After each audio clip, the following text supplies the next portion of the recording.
Hi mga kachika! So ayan, I'm back at update tayo about Coco Martin.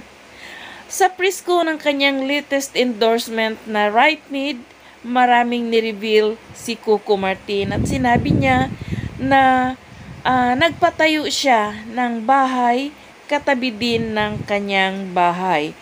At alam din naman natin guys na sobrang sikreto pagdating sa kanyang personal life si Coco Martin.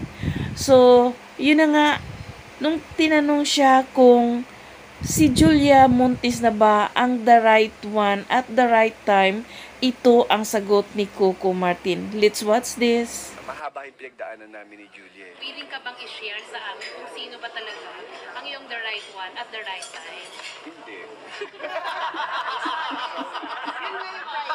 Private na sinasabi. Kasi So parang malalaman na lang namin ikakasal ni na si Coco, nakaset na lahat. kung malalaman. Mula raw kasi nang matutunan niya ang work-life balance this pandemic, mas pinahahalagahan na raw ni Coco ang kanyang privacy. Especially, ang dami raw niyang kapwa-artista na nababatikos ngayon sa social media.